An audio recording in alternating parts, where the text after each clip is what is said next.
Good evening, ladies and gentlemen, and welcome to Beer Reviews. For tonight's delectations, we have another beer from Sophie and Andrew, who went out to Bruges. They brought me back a Piraat, or Pirate, which is a strong Belgian beer with re-fermentation, fermented in the bottle. 10.5%.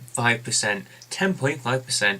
Pretty strong. I mean, not compared to some of the barley wines, imperial styles and stuff we've had, but for a strong pale ale, it's kind of up there. It's kind of up there, and pushing triple boundaries. Really, I'm not entirely sure. It's a strong Belgian pale ale anyway. So crack the lid on that. There was plenty of fizz coming out the top, and give it a good pour out. Last time I had this, it just went nuts in a glass, which is pretty much what it's done now, to be honest. So there's not much hope for us. We'll have an entire glass of head, nothing else. As you can see, because it's bottle conditioned, priming is quite difficult, but humongous head in there. But can you see it's super huge bubbles at the top, kind of goes a bit thinner at the bottom. Might just be the glass I'm having, and it is it's quite clear actually, considering it's bottle conditioned. You could pretty much pass it off as clear, deeper kind of copper and apricot colour as opposed to completely pale. Now I forgot to mention what brewery this was from, because they all tend to have completely different names. Like the beer is almost the brand, and then the brewery becomes kind of separate. So this is Brouwerij Van Steenberge. So let's get an aroma on this fella.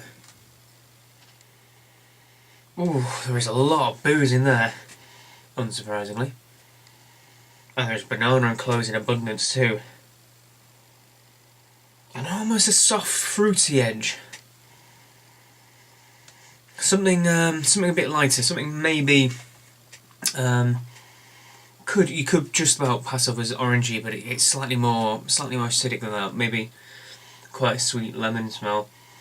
But it's mainly a big Belgian yeast smelling one. This one, bananas and cloves in abundance. All those Belgian yeast esters. Speaking of which, let's get those lovely yeast particles in here, because we might as well while we can. There we go. A little bit more hazy now. I poured it out with all the yeast in as well. Give it another smell just in case. A bit peppery maybe. Perhaps a bit spicy, but same sort of nose and aroma as you'd expect from a strong Belgian pale ale. Cheers.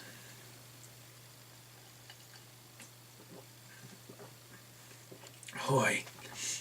Oh, yeah, it's strong. That is 10.5% alright. That kind of hits you. You get an alcoholic burn on the tongue a bit, and straight away, all the way down the chest into the stomach, alcohol. Well, the head's quite unusual feeling when you're drinking the head. Your lips touch it, it just pops and bursts and goes away almost immediately. Kind of unusual.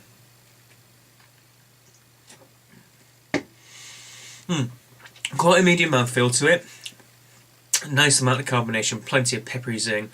The main boost, main punch of flavour is definitely strong Belgian yeast.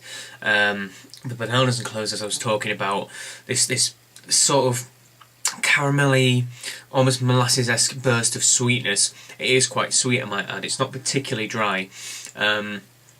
Sweetness. Then you get this unusual flavour just after.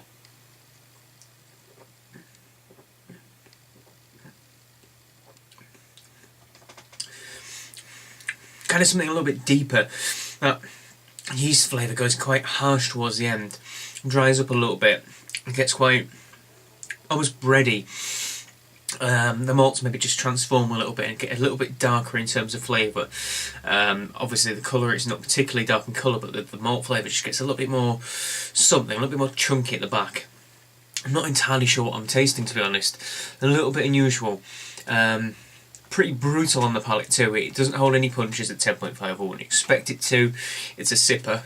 It really is a sipper, and it's a burper too.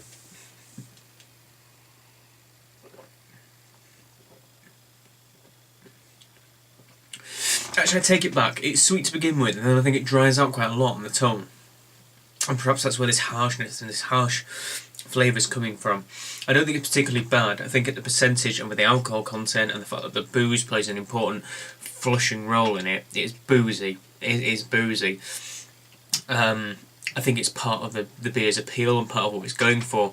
It just comes across as being super harsh. It's like so dominant, and it lacks perhaps complexity around that. I'm getting Belgian yeast, I'm getting a little bit of caramel, I'm getting booze and booze and booze and dryness at the back end. Having said that, I still quite like it. It's still a good beer. I certainly wouldn't be having too many of them, so on my scale it should be less than a 7. But no, if I was really wanting to get myself wrecked, I'd certainly drink a couple of these for sure. So on those terms, I think I'll give it a good 7.5. Actually, it's a pretty good beer. I do quite like it. It's not one of my favourite Belgian beers, but it's can't go. It's nice. It's nice, and if I ever had it again, I'm certainly, if I ever saw it again, I'd certainly give it a try. What does it say? What do they say? Yeah, pretty much. This light amber Piraat, with its full white head, definitely full and white, pleasantly overwhelms you. Yes, it does overwhelm me with a bitter, spiced, malted and alcoholic aromatic mix. So do you know what? It does what it says on the tin, to be honest. Can't fault it for that. Yeah, I'll give it a 7.5. It's a good beer. It's a nice beer. So there you go. Until the next beer review, please like, favourite, comment and subscribe. All the usual jazz. And I shall sit here and sip this very, very slowly. Cheers.